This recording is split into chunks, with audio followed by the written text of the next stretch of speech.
Oh, hang on. Been a long time, folks. Been a long time. First box opening in a long time, ladies and gentlemen. So, this video is supposed to go live a while back over the page from Michael Q. And obviously Magic 30 had derailed everything for quite a long time. Obviously it'll be interesting to see how many comments and clickbait before actually watching the video. It'll be quite interesting. But no, I don't own any Magic 30 and have no plans to. And so today, we're going back to an era. Pre-2020. Pre-craziness. What was the exact year they made this? What was the exact year was this? Was it 2019? Oh my god, 2018? God, time flies. Sit back and relax, ladies and gentlemen, as we talk about compare and contrast when a box topper was actually exciting and it actually meant something. Back before they put box toppers and things with common uncommon cards. Ooh, Eternal Witness, not the greatest box topper. The first time they made these box toppers, the first time they did this extended art, it was such a big deal. And as with most things in the Wizards of the Coast world, it is a good idea. I like the concept of a box topper, but they completely destroy it. And of course, heaven forbid, we don't have Grandma Liliana. You gotta have old Granny Lily. You can't have young, provocative, physically attractive Liliana. That would be a bad thing in 2022. Starting off. Very nice. Probably, I don't even know, what, $30 Mythic pack number 1. Nice Balefire. We got uncommons in the set. Nice little salvage there in the middle. Great uncommons in the product. The actual uncommons is, remember, again, we don't have multiple variants, folks. There's no extended, hidden, etched, rainbow, super, throwback, retro. There's not 4 different showcase frames. It's just literally, you get a foil common. Oh, Ancient Tomb! Holy crap! Most expensive rare in the set. What, 50 bucks? Holy smokes. Pack 1, $30 Mythic. Pack 2, $50 Ancient Tomb. Michael, I know you've been waiting a long time for this video, and everything got delayed and tangled up with this Magic 30 debacle. But, wow. Look at this. Look at the uncommon slot. A flippin' Brawn and a Young Pyro. Golly, isn't that crazy? I think there's even some commons that are worth money. I can't even remember. Yeah, Ultimate Masters, ladies and gentlemen, was a time before everything went really crazy. And, oh my god, this is a... beginner's luck. We haven't done a box opening in so long. Entomb. This sucker is not a $5, $10 card anymore. What a phenomenal opening so far. Whispers, the Jin downshifted. Wow. Folks, we did this Ultimate Masters, we opened so many boxes. It was very memorable. Fulminator. Kitchen Finks. Wow. Oh, Beautiful Angel. And the old Mega Maw. We did so many of these openings. And they never got old. They never got old. Everybody loved it. It was a great experience. Seize the day. Again, not too bad. $5, $10 rare, I think. I think it's creeped up a little bit recently. Charm and a Worm. And it's just... It reminds me of a different time. And we'll have some rambling at the end of this video like we always do. Nice little planes there. And of course, it wouldn't be Ultimate Masters without Rudy Zex making an appearance. We got the Recovery, the Leader, and a nice, beautiful Miss Hero over here looking spicy. And, this was such a dramatic product when it came out. It was, I almost want to say revolutionary. God, isn't this crazy to believe Engineered Explosives was like a $30, $40 card at one point? What is it, $5, $10 now? Isn't that amazing how things can change? It's crazy. The impact of reprinting and the impact of just how time changes the value. Oh, Cavern of Souls! Another one of the most expensive cards in the set. I don't know, it gotta be a $50 card still, maybe not. Again, beat me up in the comments if all these prices I'm quoting are wrong and everything's collapsed. But holy smokes, what a phenomenal box opening, ladies and gentlemen. Hope you guys enjoy it. It's been a long time. Been a really long time. A lot of people have been asking, Rudy, where's the box opening? Stop with the Magic 30. Flagstones of Rudy. I used to make fun of this card saying Flagstones of $2.17. It's actually held up pretty well over time, Hey, Chainer's Edict. God, there's good uncommons in this thing. That's got to be a $3, $4 uncommon, right? It's just so weird to me because a long time ago, pattern, very nice with the old Therese Nielsen artwork. Can't have that anymore. And the old Seb artwork. Can we have Seb, or did he get canceled too? I don't remember. Yeah, it was a long time ago. We were doing this stuff. You know, when we hit a foil, or a foil mythic, or a foil common uncommon. Oh my God. Like, ladies and gentlemen, you understand. 5 years ago, getting a Celestial in a foil rare, or like the original OG printing of this, like a foil version was so rare, the multiplier value would be 2-3 times the value. Dig through time. Boy, if that doesn't bring back a Cons, Dragons, Fate Reforged block era, anger, and a logic. And see, those are some of the things I miss. Because when we look back at some of this stuff, and we reflect on, unfortunately, where we are with a lot of things, Magus, still crash. Rudy Shiny Head, Rogue Passage. God, I remember this thing in Magic Origins, such a big deal. Urban Evolution. Come on, Rudy, think. Cons? Gate Crush. I can't remember. I can't remember that one. Frantic Search and Common. It was just interesting because a lot of the value and a lot of the marketplace and trades would take place. Thespian Stage. Here's a nice card from the Theros era. You know, would really be a big deal. Like a lot of value and a lot of transactional revenue for LGSs around the country was the foils in these chase cards. And it was a really big deal. All is Dust. Great rare again. Holy cow. Dawn Charm. Hey.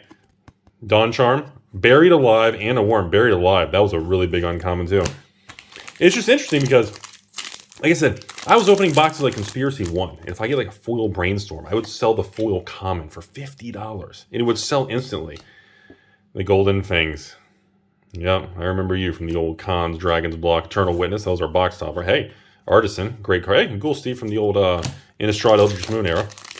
You know, it's an interesting memory. It's interesting. It feels so different to go back and open this now. Back to flipping basics. You know, when this card, I think Back to Basics originally, wasn't this an Urza's card?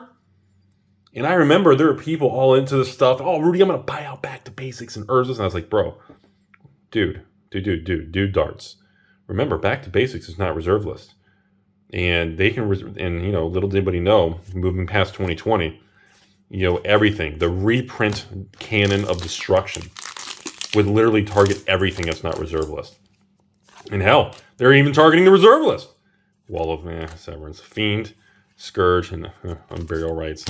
And that's, unfortunately, that shows that, you know, when things change, you know, it's very difficult to know long-term how, you know, the impact of this. Hey, Containment Priest. I think that was a really big card back on what? Commander 20, God, one of the commander sets from years ago. That was a really big deal. Prismatic Lens, Charms, and Revival. Camera seems a little weird. Is that a little weird to you guys? Is it okay? Is that being weird to you all? Okay. It was blinking at me. I didn't know what was going on. I haven't done a box opening and done this in a long time, so we're a little rusty, folks. Anyways, and Bridge from Below. The old doll. And, of course, River Prowler. You know, So anyway, I just wanted to share that, you know, as we go through this, Michael. Foil Entomb! See, this is a great example. Great rare. Oh, my God. And the Phyrex. Look at this pack, man. Phyrexian Altar is one of the most expensive rares in the set. A foil Entomb, like, the Entomb alone was a good card. And getting a foil version back in the day was such a big deal, man.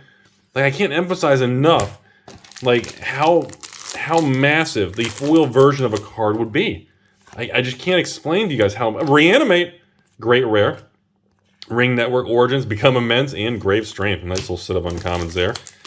You know, and I always felt it was very important to have things that were truly exciting and rare to pull. Hey, Conscription, another good rare. Shrieky, very nice. Sleet of Hand, yeah. And, you know, I feel like we're in an area in that Wizards doesn't want a lot of value and rarity of these things. So the new generation of people buying a lot of this stuff, there's no way for them to accumulate any form of wealth or value from the money that they're inputting into things. I know people, oh, Rudy, it's card game, it's not investment. Creeping Tar Pit. Oh, God, boy, that brings back memories. Plains, Druid, and hey, Maniac. Great uncommon again. That's it. A simple box like that? I know. And look at that. Token, foil, rares, uncommon, common. Only a 2 mythic box. It kind of sucks. And a box topper. Notice there aren't 8,000 piles on the table. Anybody? The PR guy, Blake, he opens one collector booster pack, and he's got piles lined everywhere of all these variants and frameworks and all these crazy things. Isn't that amazing? And we go back to 2018. I don't see Transformer cards. I don't see 4 different variants, 5 different foiling types, different frameworks, different artworks, different textures. And it's like, dude, what the hell happened, man? Like, holy crap, man. Just a couple years ago, it was normal Magic. It was normal Magic just a couple years ago. And see, that's the thing. People bash me and they make comments to me. Well, Rudy, you're upset because they're selling $1,000 thing of old reprint stuff. Well, yeah. I mean, it's not. And people like to take things out of context. They say things like, "Oh, Rudy, you sell expensive stuff. Your 6.9 kits and your Flesh and Blood stuff and MetaZoo bundles and expensive Weiss cases and Pokemon variety packs." And you're right. You're right. So how can you give Wizards a hard time? Because it's not about them selling something expensive. I don't mind it. I'm the same guy who said $100 for VIP double masters. $100 a pack was too cheap. It has nothing to do with that. I mean, you can take it out of context and you can bash me all you want. It's about the direction and it's about what they're doing. I told you guys over and over, if you bought Magic 30th, you can probably make money. Then we said that up front. But I told you guys over and over, this is a gateway for them to just endlessly destroy reprint value of everything. It's not the same. I'm not complaining about the price. I'm complaining because they wanted $1,100 for fake cards that they said they would never reprint, even in that version. I don't care about the price. I sell expensive stuff. Every LGS in the country has old rare promos and they do all kinds of crap. It has nothing to do with that. It's regarding the trend of what they're doing and the frustration and the impact on the market that cannot be ignored. You cannot ignore that like 5 of the last 7 collector boxes have collapsed 50 to 90%. I wouldn't say 90%, 50 to 70% from their highs or from their release date prices. When patrons, or not patrons, when the public was pre-ordering Baldur's Gate collectors for $300, and now it's down 70% from 300 to what, 130s, 140s? And people are down, what, 40, 50%? Even when I sold it, and I thought I was doing a good deal at 230s? It's such an extreme downtrend. And, the context matters. And I guess this is a very interesting video because it's the first box opening I've done in a long time. And I'm looking at the cards in front of me just like you guys are doing. And look how simple it is. Common, uncommon, rare, mythic, box topper in one little foil pile. Isn't that amazing? Like hope you guys enjoyed the video. Have a great day.